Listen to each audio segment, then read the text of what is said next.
Discover how your business can be more inclusive in today's episode with Jennifer Cain Birkmose. She's a social impact entrepreneur that delivers solutions for older people. So, Jennifer, please tell us, how can entrepreneurs create a more inclusive business? Welcome to Awakened Titans podcast with Lily Patrascu. Mind-blowing conversations with influential business titans sharing how you can manifest abundance, love, joy, success through quantum awakening, quantum manifestation, quantum healing, quantum miracles, exponential business growth, and innovative products and services. So Lily, first of all, thank you so much for having me on your show today. It's really exciting to be able to come and tell my story and also share for your listeners who are both investors and entrepreneurs who are looking at building new ventures that are hoping to be more inclusive. So I think the first rule of entrepreneurship is we're always trying to scratch the itch that we have ourselves, right? We want to solve a problem, and we want to solve a problem for a customer, and usually we're the customers ourselves as we look at that. Now, the wicked problem that I was trying to solve with my founder was that we're both living very far away from our older relatives, parents, grandparents, etc., who are living in other countries. And we know as they age, they're going to need support. And the market for support for, like, let's say, non-medical services for these kinds of older individuals is very fragmented.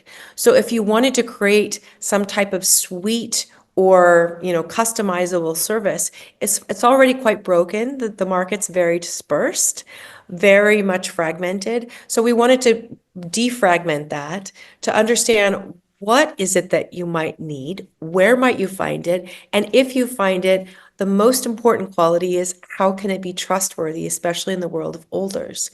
And that's actually what we did when we created our business.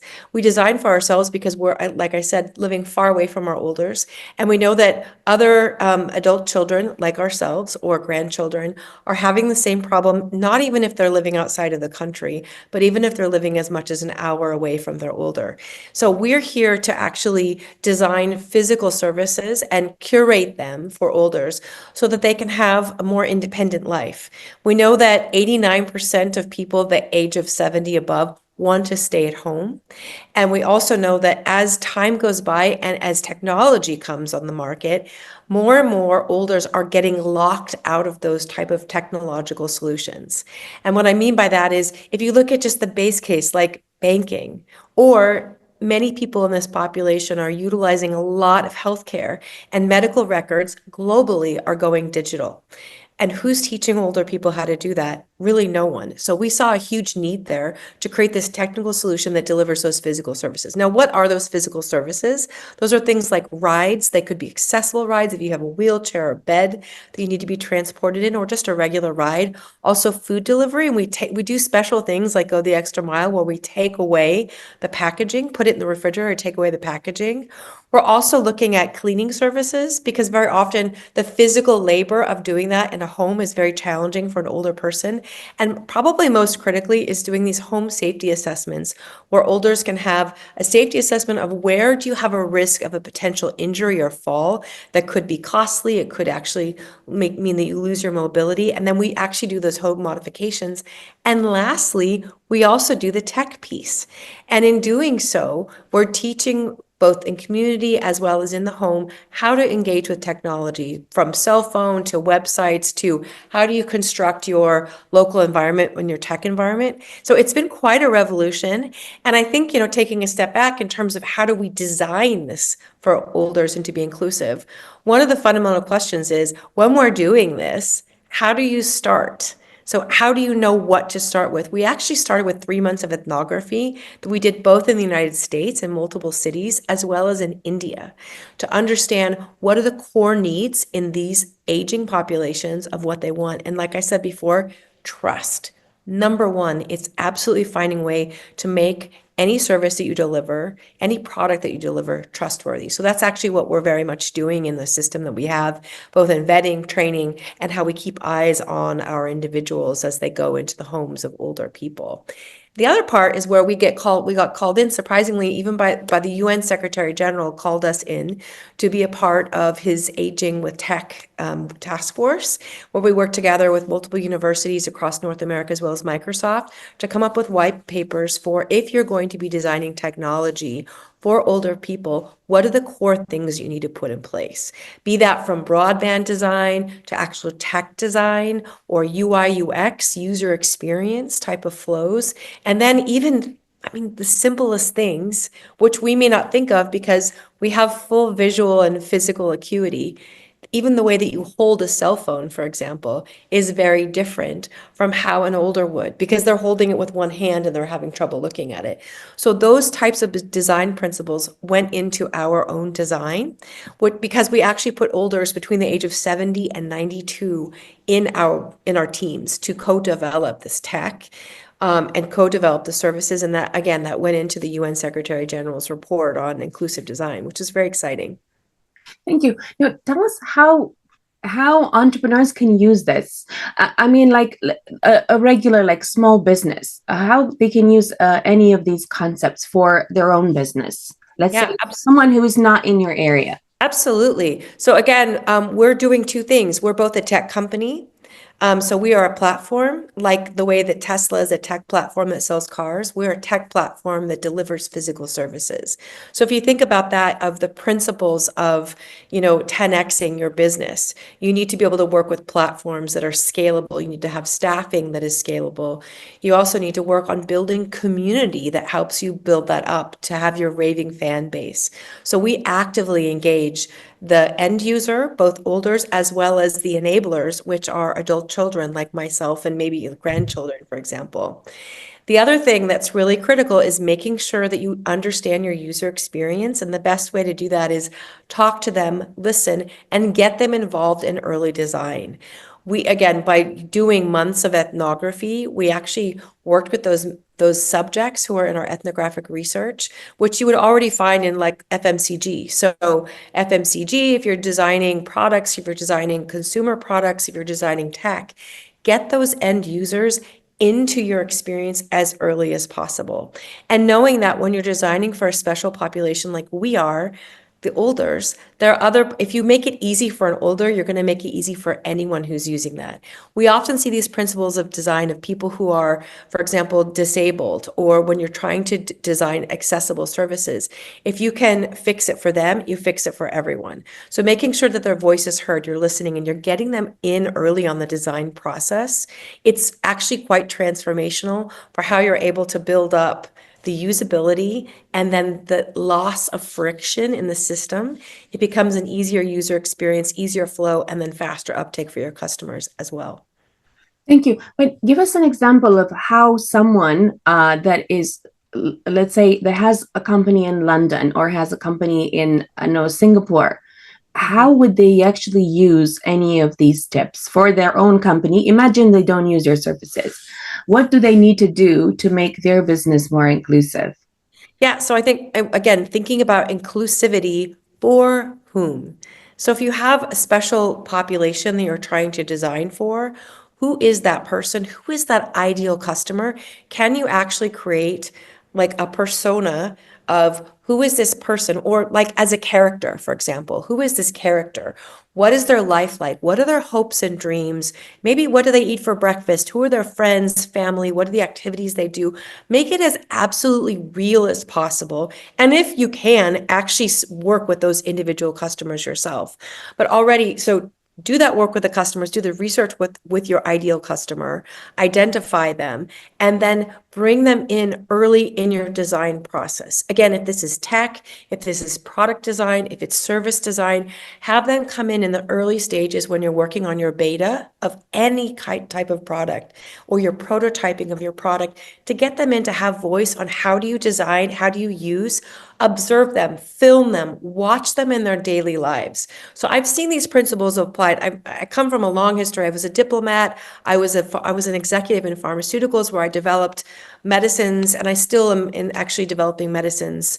I'm we're developing 95% of the global pipeline of malaria medicines. So we work directly with patients that deal with malaria on a daily basis. So again, if you know who is your ideal customer, who's your ideal user, and you understand them, you create that customer persona about who is that person, find people who match that persona, and then actually have them at the table as you're designing product, service, tech, all these features. You'll be floored by what you learn from them, because they're going to teach you, again, how they're going to use the service, how are they going to consume the product, how are they going to utilize any type of tech or app that you might be developing.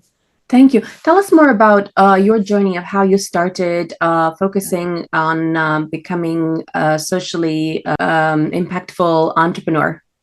I think that the roots of it is that in my career, maybe as a guiding light in my life, I've always wanted to do something that was going to be socially impactful. So as I mentioned, I started my career as a diplomat. I worked for the United Nations, I worked for the World Health Organization and the World Bank, where I was working directly with governments to help them design government programs, healthcare systems, so that they could serve more people with the limited budgets that they had.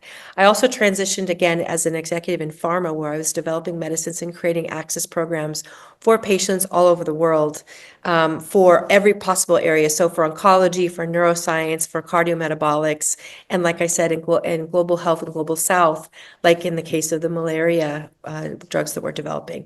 So those things have always been hugely important for me as an individual, to always have a business that is both doing well financially, but doing very much good for the people that you're serving. And I think that's very much the way we're looking at even the world of financing. So I was just in Davos speaking at the World Economic Forum a couple of weeks ago. And during that time, I met a lot of investors and fund managers and VCs and private equity funds that were observing the great wealth transfer. And what I mean by that is, when we look at how a lot of private money is held in the world of family offices, where they're financing ventures like my own or other ventures, we're seeing this transfer from male to female. And I think this really makes sense, because it's part of the rise of the female entrepreneur, and also as the older entrepreneur. And as, for example, in the world of big private equities, as well as family offices, we're seeing the head of the family, who's often male, who's running those funds. As they die off, that those funds are then being transferred to the surviving spouse, wife, instead of being transferred to the next generation of the children. And what we're seeing in the world of finance, especially in these multi-trillion-dollar funds that are being held, is that women, when they get control of money in these large family offices, they've already demonstrated as a family in a family office, they've won at capitalism. And now they actually want to go into legacy making. And that legacy is often in social impact ventures. So they're choosing to rebalance their portfolio more into ventures that are, again, financially successful, yes, successful businesses that have social impact objectives. So that's, I think that what's wonderful is to see in that environment, as we see that great wealth transfer from male to female, and also enabling, let's say, older entrepreneurs or female entrepreneurs to step in and get financing to start their ventures. We're seeing more social impact ventures, and it's really exciting. Thank you. What are the biggest mistakes that companies make when trying to create an inclusive company? I think the most common mistake is you say, I want to do this for these people. And even just in the way that sentence is constructed, I'm going to make this for you. I'm going to make this for this customer. Thank you for making it for us. If you don't make it with us, you often fail. And we even realized that early on, because we took a left turn and said, instead of making it for them, we want to make it with them. So that means making, again, even at the basic service design, product design, tech development, everything was done with our end users together, not for them, with them. And I think that's very often what we see, is when things are made for a customer, not with them, they fail, because very often in the world of prototyping, in the world of tech development, who's doing that? They're often male engineers, be they tech engineers, be they physical, industrial engineers, they're often male, and they may not be thinking about maybe the female experience or the older experience or the disabled experience. And so unless you have someone who's actually living that experience at the table co-designing, you often lose the actual functionality that you're trying to design for. So I see that's very often what's happening. And that's also why we're so happy to be involved already at the UN level to support some of these white papers that went out to like big companies like Microsoft and different, like the University of Toronto, where they're doing research on this and how to disseminate these best practices into entrepreneurial ventures. Thank you. Now, let's take some practical case studies because I think it will be easier to understand. Let's say you have a property management business, and typically your target market tends to be 20 to 45-year-olds, although there's no age limit necessarily, but I would say 20 to 40, that's the most common one that tends to be attracted to that kind of accommodation because it's a flat share or house share, let's say. Because after that, people tend to live by themselves. How would you apply this to this business? How would you look at making this business inclusive? So I think what you're asking me is if you're targeting real estate ventures for a younger population in terms of flat share, do you understand what their hopes, dreams, concerns, fears are? Do you understand that? So it's easy. What I often see with people who are, in the property business is they're owning properties. Have they ever actually been a renter? I see this very often as a challenge, is that if you might have, again, you might be winning at consumerism, rather you might be winning at capitalism, and you might have bought all of these properties and you may be living them or you're living in them or using them for commercial real estate or using them for private real estate and rentals. But if you've actually never been a renter yourself, do you actually know how to design that? So if you don't have that experience, that's okay. Make sure you talk to the people who do have that experience. And again, understand what is the hope, the dream, the fear that they have. And therefore, that's how you start to design from the very ground up, understanding your users.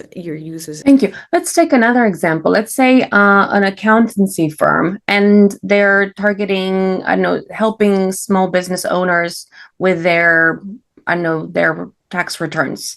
How would they make their business more inclusive? So again, do you understand your customer?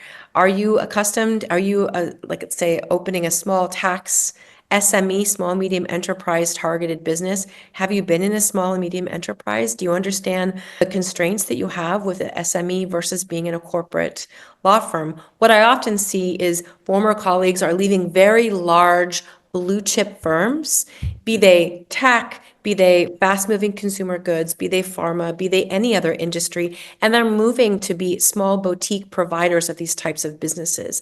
And if you don't actually understand the experience of that small business owner, you need to get it. And again, it's okay if you're not that person. You can still design something for someone that you haven't used, but you need to have that end user with you, advising you from the very beginning. So do you have the right experts? And that experts means is does the person with the lived experience have that perspective that they can share with you, and they can help you in the early days of figuring out what's the core aspect of your business, what's your offering, what are the channels that you're going to be delivering that through, and therefore how you grow that. Thank you. Are there any elements of needing to be compliant to be inclusive? To need to be compliant from a regulatory perspective? Yes. Well, I think some of your listeners who might be in the tech industry, for example, if you're thinking about designing apps that could have some type of health component to them. And what I mean by that is if you're developing an app that might signal that you need to consume a health service, or you might need to call your doctor, or it's a signal that's then sent to your doctor, those are actually medical devices. So both in the United States as well as in Europe, you need to go through those regulatory agencies, either the European Medicines Agency or the US FDA. You need to actually have that registered as a medical device. So there are tracks that you can Google those, you can find them to understand, oh, wow, I'm creating this health tech app or this health tech platform. Excellent, fantastic. If it's going to direct you towards a healthcare service or health action that you need to take, those are registered medical devices. So that is a regulatory requirement that you would have. And if you're then launching without that requirement, you could get fined, for example. Thank you. Tell us where entrepreneurs can find you. You can find me on LinkedIn personally. So Jennifer Cain Birkmose, you can find me. You can also find me on on Instagram under JC Burk, JCBARCK. Thank you. And then, of course, my company is Viva Valet. So my website is www.vivavalet.com. You can also find us on LinkedIn, on Instagram as well. Thank you. How can entrepreneurs get involved with supporting your work? So to get involved with supporting our work, I think mine personally, call us, please DM us, especially if you're doing work in the area of services for seniors, if you're doing the work of designing tech or designing sort of in-home services, or services that are going to ultimately, services and products that are ultimately going to be used for that 70 and above population. I will remind you that if I speak only about the United States, alone, by 2050, we're going to have 85 million people above the age of 70. So if you think about that right now, that's between the populations today in 2025 of Germany and Turkey. Those are huge populations. Those are people that are going to be surviving from 65 for a minimum of another 20 years. They're still going to be consumers of goods, services, etc. And tech is going to be a huge part of that. So if you're wanting to get involved and wanting to talk to us about some of this early capability that we've established, we are actually consulting different ministries of health, different insurance companies. We're working with medical associations and nurses associations. And again, like I said, the United Nations, as well as other tech companies. We are advising some of those companies that are trying to get into this space. So please do reach out, because it is a service that we do provide in the form of consulting for the older population. Follow us for more interviews with world's most influential business titans, providing you with the insights to awaken to your full potential, so you can get paid to be yourself, find true happiness, and manifest anything you desire.